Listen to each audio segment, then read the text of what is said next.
La personalidad humana no es una roca sólida, es más bien como el curso de un río.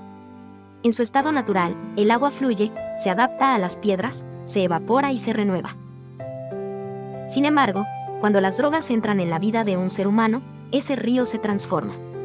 Para algunos, el agua se acelera hasta convertirse en un torrente destructivo, para otros, se congela, volviéndose rígida y fría. Entender por qué una sustancia puede cambiar la esencia misma de una persona requiere mirar más allá de la química y observar el alma, la historia y la energía vital. Desde la sabiduría de la medicina tradicional china, la raíz de nuestra existencia reside en el elemento agua. Este elemento gobierna los riñones, donde se almacena la esencia vital, Jin, y se custodia el Si, nuestra fuerza de voluntad. El agua es, por naturaleza, el elemento que gestiona el miedo y la supervivencia. Cuando el agua de una persona está limpia y en equilibrio, hay sabiduría y resiliencia. Pero cuando el miedo se vuelve insoportable, la persona busca un refugio, y muchas veces, ese refugio es una sustancia que promete calma o euforia, pero que termina alterando la pureza de su propia naturaleza. Para comprender cómo alguien deja de ser el mismo, debemos observar cómo procesa sus emociones. El psicólogo Daniel Goleman revolucionó nuestra forma de entender la mente al explicar que no somos seres puramente racionales, sino emocionales que aprendieron a pensar. Goleman afirma: casi todo problema emocional tiene su raíz en cómo aprendimos a sentir desde nuestra infancia. Cuando una persona consume una droga, lo que ocurre en realidad es un secuestro emocional. La sustancia química actúa directamente sobre el sistema límbico, la parte más antigua y reactiva de nuestro cerebro. En ese momento, la inteligencia emocional, esa capacidad de reconocer qué sentimos y cómo reaccionar ante los demás, desaparece. La personalidad cambia porque la persona ya no está operando desde sus valores o su educación, sino desde un impulso químico básico.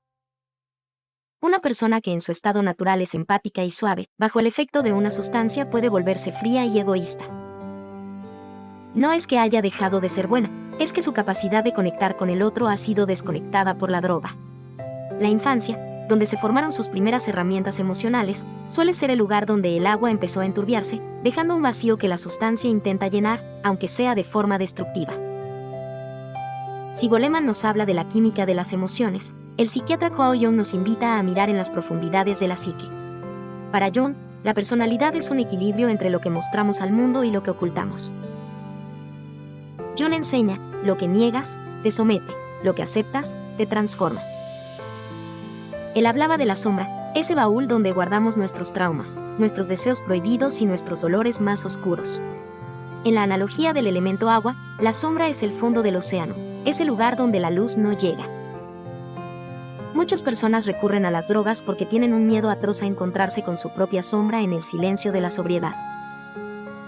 Sin embargo, la paradoja es que la droga debilita las paredes de la conciencia y permite que la sombra salga sin control. Es aquí donde vemos los cambios de personalidad más dramáticos. El borracho agresivo o el adicto manipulador no son personalidades nuevas, son fragmentos de la sombra que han tomado el mando porque el yo consciente está demasiado debilitado por la sustancia para mantener el equilibrio. La droga no crea una personalidad nueva, sino que permite que los aspectos más heridos y oscuros, que normalmente están bajo control, emerjan y se adueñen del comportamiento diario. Para entender por qué una persona se vuelve irreconocible, debemos entender el dolor que intenta evitar. La psicóloga Francine Shapiro, creadora de la terapia EMDR, descubrió que el cerebro tiene una capacidad natural para sanar los traumas, similar a como el cuerpo sana una herida física. Pero cuando el dolor es demasiado grande, el sistema se bloquea. Shapiro explica: los traumas no procesados se quedan guardados en el sistema nervioso como si estuvieran ocurriendo en este preciso momento. Desde el elemento agua, un trauma es como un bloque de hielo que detiene el flujo del río. Una persona con un trauma no resuelto vive en un estado constante de alerta o de entumecimiento. Muchos llegan a las drogas buscando derretir ese hielo o, al menos, no sentir su frío. La personalidad cambia porque el individuo empieza a vivir a la defensiva. Se vuelven irritables, paranoicos o profundamente apáticos. La transformación que observamos es, en realidad, un mecanismo de defensa extremo. La persona se aleja de sus seres queridos no porque no los ame, sino porque su cerebro está tan ocupado tratando de sobrevivir al trauma antiguo que no tiene energía para mantener los lazos afectivos del presente. Uno de los aspectos más tristes del cambio de personalidad es la pérdida de la capacidad de decidir. La filósofa Hannah Arendt dedicó su vida a entender la voluntad humana y que nos hace verdaderamente libres. Arendt señala, el perdón es la única reacción que no simplemente reacciona, sino que actúa de nuevo de forma inesperada. En la filosofía del elemento agua, la voluntad, sí, es lo que nos permite mantener el rumbo a pesar de las dificultades. Las drogas erosionan el sí.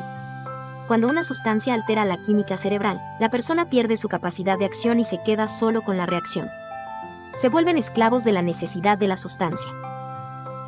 La personalidad cambia porque la esencia de la libertad desaparece. Vemos a alguien que antes tenía metas, proyectos y valores, convertido en alguien que miente o traiciona solo para obtener la dosis. No es que sus valores hayan desaparecido, es que su voluntad ha sido secuestrada. Como decía Arendt, para recuperar la personalidad se necesita un acto de voluntad radical, el perdón hacia uno mismo para poder iniciar una acción nueva, rompiendo la cadena de reacciones automáticas que la adicción impone.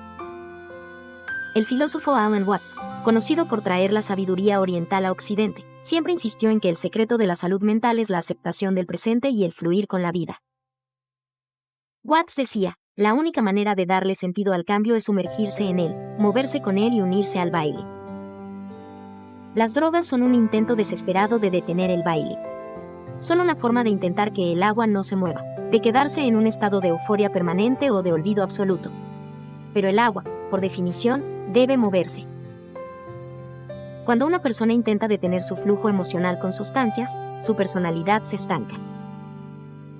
Vemos cómo pierden la curiosidad por la vida, cómo sus conversaciones se vuelven repetitivas y cómo su mundo se hace cada vez más pequeño. La personalidad vibrante y llena de matices se vuelve plana. El cambio ocurre porque el individuo ha dejado de crecer. En lugar de ser un río que se dirige hacia el mar, se convierte en un pantano.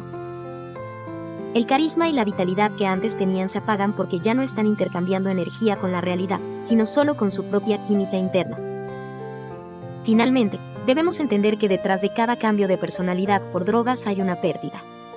La psiquiatra Elizabeth Kubler-Ross, famosa por sus estudios sobre la muerte y el duelo, nos enseñó que el ser humano pasa por etapas para procesar la pérdida.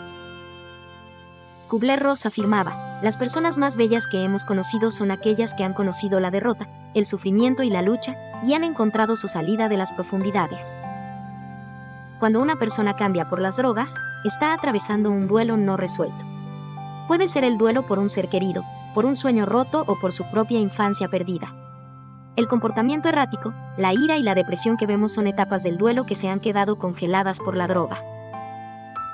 La personalidad cambia porque el individuo está atrapado en la etapa de la negación o de la ira. No pueden llegar a la aceptación porque la droga les impide sentir el dolor necesario para sanar. La recuperación de la personalidad original no es un proceso de volver a ser el de antes, sino de evolucionar a través del dolor para convertirse en alguien nuevo, alguien que, como decía Kubler-Ross, ha conocido las profundidades y ha decidido volver a salir a la superficie. Porque el elemento agua en el ser humano es sagrado y delicado. Las drogas son como un tinte oscuro que se vierte en un manantial cristalino. Al principio, el agua puede parecer más interesante, con colores nuevos y vibrantes, pero con el tiempo, el tinte lo satura todo, matando la vida que había en ella y volviéndola opaca. La personalidad cambia porque 1. La química de Goleman apaga la empatía y enciende la reactividad. 2. La sombra de Jung emerge sin el filtro de la conciencia. 3. El trauma de Sapiro mantiene al ser humano atrapado en un pasado doloroso. 4. La voluntad de Arendt se debilita hasta que el individuo pierde su libertad. 5. El fluir de Watts se detiene, creando estancamiento y toxicidad. 6. El duelo de Kubler-Ross se queda estancado en la amargura. Sin embargo, el agua tiene una propiedad maravillosa. Siempre puede volver a filtrarse y purificarse. No importa qué tan turbia esté hoy, con el apoyo terapéutico adecuado, con la validación de las emociones y con el fortalecimiento del elemento agua a través del equilibrio energético y psicológico, la persona puede recuperar su esencia. Entender estos cambios no debe llevarnos al juicio, sino a una compasión profunda. Nadie elige perderse a sí mismo, lo que eligen es dejar de sufrir.